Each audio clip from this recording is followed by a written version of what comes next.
this might be just the program today for you. I've got a wonderful special guest today. Her name is Cindy Yared, and Cindy has her business degree from Baylor. Go Baylor, go Bears, and several years of experience in radio and the radio and TV industry. And Cindy is also a mom.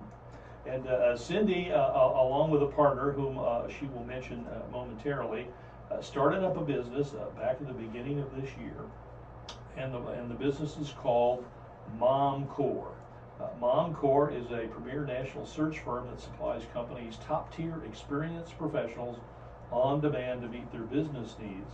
And at the same time, MomCore enables its candidates to pursue their professional careers through non-traditional work opportunities. Now, I know that's an oversimplification, but Cindy, welcome to the program. Thank you. Let's see if we can sort of unravel some of this and help some of our listeners out there kind of figure out what it is you do and how it is you do it. How did you happen to start this? It started in January, right? Started in January, and how did this all come about? My business partner, Amy Stewart, had found MomCore through a business conference in Austin, and we ran into each other and kind of touched base. She was looking for a business partner at the time to kind of add the business network to the principle of MomCore, and we started discussing in September or October of last year, a little bit less than a year ago, going into business together and doing this together.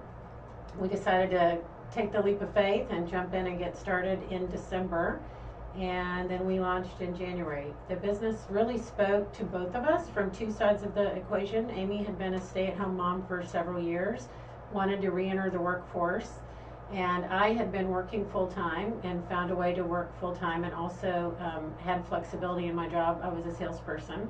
The business spoke to me as a mom as well, because the premise of MomCore itself is that we want to find positions with progressive companies that allow for flexible work. Yeah. That allow people to at least try to strive for better work-life balance in their lives. Based upon your brief experience in this 8 months, what have been some of the most delightful surprises? Just a couple. I was at a Dallas Business Journal event with my marketing partner, Julie Porter, and met an older gentleman, super nice, coat and tie. He said, "What's MomCore? Tell me about it." Gave me the biggest knuckle high five and said, "I absolutely love what you're doing. For my wife, for my daughter, for my sister, for so many women that I know that would have loved to have had a place to go, to learn about either re-entering the workforce, to become more confident, and or if they're already employed, to find a place that offers them better work-life balance." Is there something that you can do for moms that other staffing firms or women themselves can't do? Well, I think, just like you said, the name itself and the mission and the principle of the business addresses that right away. In our introduction to companies, when we meet them, when people make introductions for us and are advocates and mentors for MomCore and the brand itself, that's one of the first things that they say right away is, this is what we stand for, this is what we hope to accomplish, and other staffing firms don't have that mission. Yeah. So, What are some of the unique, flexible-minded jobs that you've come across? I'm sure you've come across some interesting ones that maybe many of us have never heard of. Yeah, we have had the gamut of, virtual, all from home, over the internet and cloud-based systems, to permanent positions that are in a family-friendly, full-time environment. Placed a VP of accounting who came into a company that understands and appreciates that life outside the home is very important, and happy employees make happy clients, which make happy profits, and that's what keeps our economy going and the world going. So, she's in a very family-friendly place that if she needs to attend her son's band concert and leave work early, there's no negativity, in the office for her doing that, and they all know. The culture permits that. Exactly. Yeah. We have a job pending for a controller that's 30 hours in the office and then 10 hours from home. We have contract jobs that we are working with a financial firm in Dallas. Perfect for moms. They can work virtually from home during school hours from 9 to 2, 9 to 3. Some of the positions require a CPA, some of the positions don't. They just require accounting experience. Mm-hmm. I noticed in your literature that you've got what you call 4 to 5 first steps for returning to work moms. These are moms, I guess, that haven't worked for a while. Maybe they stayed at home to be stay-at-home moms when their kids were younger, or maybe all the way through school. Do you recall those steps, or do I need to remind you what some of those? Okay, absolutely. fire them at me. Okay, I mean, the first thing that we would suggest that somebody do is really spend some time thinking about what you're passionate about. You know, where do you feel the biggest, your biggest passion? What do you enjoy the most? If you're not sure and you have a wide breadth, you know, we have a few things on our website, resources that our candidates who've been out of the workforce working at home, you know, might want to visit and get some personality testing, career counseling. Just Are to there kind costs of help them. associated with some of those things? Some of those there are, some Okay. there are not. They can attend. I think, you know, you're a wonderful asset sitting right here. Well, to thank help you. I people think find you're a that. wonderful asset too. Thank you. To help people find their way into what they want to do. Yeah. You know, then get started on your resume. Okay. Update your resume. Make it current, relevant. If you've got volunteer experience, quantify that experience. Talk about the numbers, the people that you managed, you know, at school, in your PTA, in your, you know, home association, however you've spent your time volunteering over the past few years with your children. If there's any dollars that you've raised, put the dollars on your resume, quantify that. Start networking, meet people, meet people, meet people. Make a list of everybody you've met. Do a personal business card so that you can hand that out to people. Share your phone number, your email address, tell them what you're looking for. Don't be shy about telling people that you're looking for a job and employment.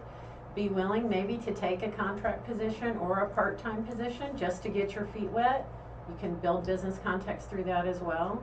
Branch out and get started. You know, really, you know, one by one, I think, start, you know, taking action. Join associations, networking groups. Wonderful way to get out and meet people. I read an article this weekend, it might be in today's Wall Street Journal, about 27, I think their number was 27-28% of jobs come from actual personal, you know, face-to-face meetings. People are so used these days to just uploading resumes digitally, and we have met with a company in town who has said, you know, no more. We thought that was going to be the answer to everything, to put a job link on our website and have people upload their resume, and now we have a stack of 200 resumes, and we've had to hire somebody temporarily to come in to go through the resumes. But what is it women are facing that men don't, that's gender-based? Are they experiencing anything that men, any hurdles that men don't have to overcome? Aside from the fact that men tend to get paid better for the same job. Yes, true. I started to say, I mean, I think there still is the glass ceiling. I mean, there's, you know, lots of press recently about the fact that that still exists. Yeah. If you look at the number of women that sit on corporate boards, you know, they're It's less. pathetically it's low. pathetically low. Yeah, It's yeah. being mandated in Europe, but not here in the States yet. So definitely have that. I think there's still, you know, there's still an expectation of women to to be in charge of the workload at home while they're also employed outside the home. So trying to work to manage all of that. And, you know, we share the belief that, you know, you constantly strive for balance, and that there is really no true balance. Well, as soon as you attain it, you're out of balance the next moment. Exactly. So, yeah, you ebb and flow. it's a constant striving, and if you don't strive, you get really out of whack. Right. But actually maintaining balance and equilibrium, more than microsecond to microsecond, is almost impossible. Impossible, right. Yeah. So I think women are hard on ourselves. How do we help these men and women overcome these fears? Attend one of your meetings. Get Okay. started. I mean, that's, I think, the best advice we can give is you just have to go get in the car, start it up, go to your first networking meeting. There are going to be other people who are walking in the door with you. First time for them too. Yeah. Say hello. Just like the new kids going back to school right now. I mean, you're in a new room. You're with new kids. Mm-hmm. Dropped off my son this morning. Nervous. Yeah. You know, you know people. There'll be new people. You'll meet them. You remember that you don't want to be the new kid like anybody else. So you say hello and you introduce yourself and you make them feel warm and welcome. Mm-hmm. That's great advice. Good advice for kids, and good advice for those of us that are entering new realms in our world.